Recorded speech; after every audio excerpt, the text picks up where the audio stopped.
10 énigmes japonaises que seuls les esprits les plus fins pourront deviner.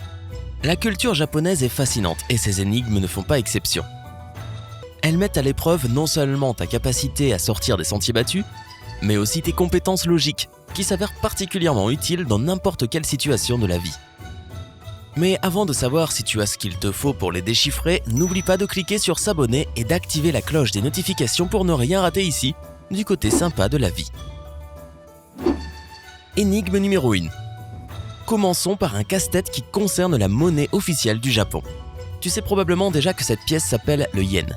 Mais comment est-elle capable de flotter sur la surface de l'eau ? Tu as 10 secondes pour le découvrir. Si tu penses que cela a quelque chose à voir avec le métal dont cette pièce est faite, tu as parfaitement raison. Les pièces d'un yen sont faites en aluminium, donc elles sont très légères. Si tu n'as pas trouvé, ne t'inquiète pas, on ne fait que commencer. Énigme numéro 2. Maintenant, allons faire un petit voyage sur la deuxième plus grande île du Japon, Hokkaido. Là-bas, sur presque toutes les routes, tu peux trouver ces mystérieux signes. À quoi servent-ils ? Le temps presse. Hokkaido est situé à l'extrémité nord du Japon, donc en hiver, il y a beaucoup de neige. Et c'est exactement à ce moment-là qu'on a besoin de voir ces indicateurs. Ils montrent où se trouvent les bords de route afin que les chasse-neige sachent quel endroit doit être nettoyé pour assurer une circulation routière adéquate.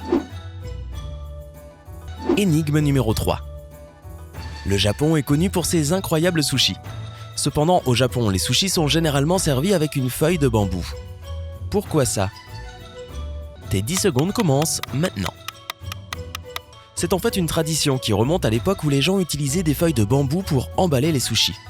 Vois-tu, chaque fois qu'ils avaient besoin de faire un long voyage, les Japonais marinaient les sushis et les enveloppaient dans des feuilles de bambou pour qu'ils restent frais plus longtemps. Après quelques jours sur la route, ces feuilles étaient parfaites pour savoir si les sushis étaient encore comestibles ou non.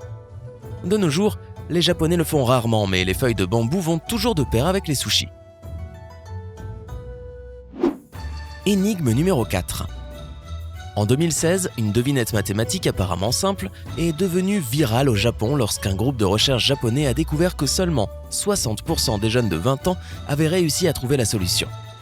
Voici l'équation, tu as 10 secondes pour la résoudre. N'oublie pas, si tu as besoin de plus de temps, mets la vidéo en pause et réfléchis bien. Alors, quelle est ta réponse ? Si c'est 1, félicitations, tu as tout bon. Pour ce calcul, le plus important, c'est de se souvenir de l'ordre des opérations. Tu dois toujours faire des multiplications et les divisions en premier. Donc 3 divisé par un tiers te donne 9. Maintenant, il suffit de suivre l'équation et de soustraire 9 à 9 pour trouver 0. Et ajouter 1 pour obtenir 1. Une grosse erreur que beaucoup de gens font, c'est de considérer un tiers comme 1 sur 3. Donc ça ressemble à 3 sur 1 sur 3. Cette erreur te donne 1 comme résultat au lieu de 9 pour ce genre d'équation. C'est compliqué. Énigme numéro 5, jette un coup d'œil à ces belles illustrations. À quoi servent-elles ? Tu as 10 secondes pour préparer ta réponse. Ces adorables dessins s'utilisent actuellement sur les enveloppes du courrier japonais. Les Japonais envoient souvent des lettres et ces jolies petites illustrations, combinées au timbre traditionnel, rendent la correspondance encore plus jolie et intéressante. Énigme numéro 6. Chaque lundi d'octobre, Disneyland est rempli de monde, comme si c'était un dimanche. Pourtant, c'est une journée de travail normale et il n'y a pas de vacances scolaires en octobre. Alors, pourquoi les lundis sont-ils aussi pleins que les dimanches ? Chaque année en octobre, les jardins d'enfants et les écoles japonaises organisent plusieurs grands événements qui durent généralement presque toute la journée. C'est pourquoi les lundis, les enfants peuvent se reposer et s'amuser à Disneyland. Énigme numéro 7. Maintenant, regarde de plus près ce schéma bizarre.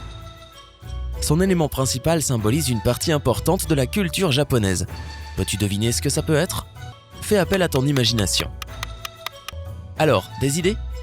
Eh bien, c'est une vue aérienne de la célèbre coupe de cheveux japonaise appelée le shonmage.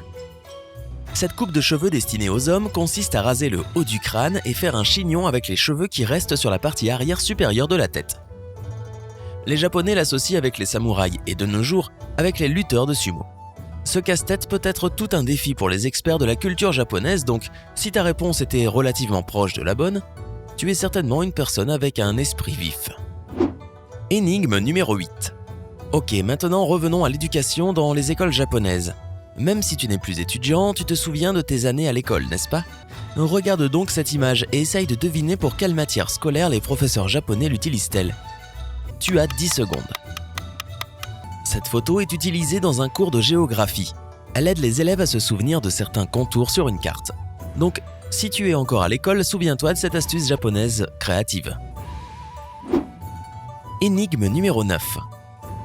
Maintenant, il est temps de réveiller le détective qui sommeille en toi parce que j'ai un petit mystère pour toi. Le capitaine d'un navire japonais enlevait toujours sa bague avant de prendre sa douche. Cependant, un jour, sa bague a été volée. Il n'y avait que 3 suspects qui auraient pu le faire. Le premier homme a dit qu'il ramassait des vêtements pour aller les laver. Le deuxième a expliqué qu'il essayait de contacter la station de radio sur la rive. Et le troisième a dit qu'il s'occupait du drapeau japonais qui était suspendu la tête en bas. Le capitaine a tout de suite compris qui était le voleur et a récupéré sa bague. Sais-tu qui a volé la bague du capitaine aussi vite que lui ? Découvrons-le. En fait, c'est le gars qui prétendait être en train de réparer le drapeau japonais. C'est juste un point rouge, tu te souviens ? Alors il ne pouvait donc tout simplement pas être accroché à l'envers. Énigme numéro 10. Cette dernière énigme est largement utilisée comme test de QI pour les postes de travail au Japon. Voici comment ça se passe. Il y a 8 personnes debout près d'une rivière.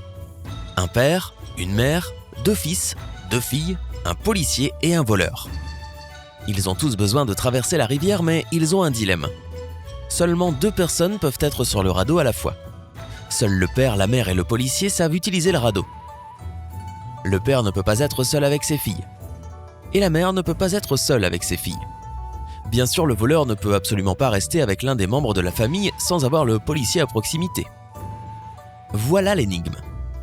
Ton travail est de les aider tous à traverser la rivière. Je te donne un petit indice. Il faut faire plus de 10 mouvements. Encore une fois, tu n'as que 10 secondes pour le découvrir, mais tu peux toujours mettre la vidéo en pause pour avoir plus de temps. Ok, faisons le processus ensemble. La menace la plus évidente est le voleur, alors emmenons-le de l'autre côté de la rive. Le policier peut facilement le faire puisqu'il peut manœuvrer le radeau.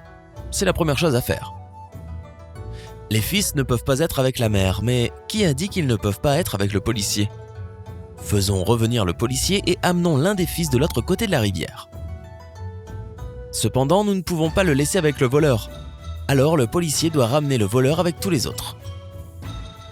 Ensuite, nous devons faire traverser l'autre fils en toute sécurité pour qu'il puisse partir avec son père. Ensuite, le père revient et va de l'autre côté avec la mère. Comme la mère ne peut pas laisser ses filles de l'autre côté, elle doit revenir. Cependant, elle ne peut toujours pas laisser ses filles avec le père, tu te souviens ? C'est pourquoi le policier et le voleur doivent d'abord passer de l'autre côté et le père doit revenir. Après tout, ses fils sont en sécurité tant qu'il y a un policier autour, non ? Maintenant, le père ne peut pas être avec ses filles, alors il doit monter sur le radeau avec la mère une fois de plus et retourner de l'autre côté avec ses fils. La mère peut maintenant facilement aider ses filles à traverser la rivière. Le père ne sera pas seul avec elle tant que le policier sera là. Encore 2 mouvements et c'est parti. Ouf, c'était beaucoup, non ? Même si tu étais proche ou si tu as trouvé exactement la même réponse, bon travail, tu es un vrai champion d'énigmes. Lequel de ces casse-têtes a été le plus difficile pour toi ? Fais-le nous savoir dans les commentaires. N'oublie pas de donner à cette vidéo un j'aime, de la partager avec tes amis et de cliquer sur s'abonner pour rester du côté sympa de la vie.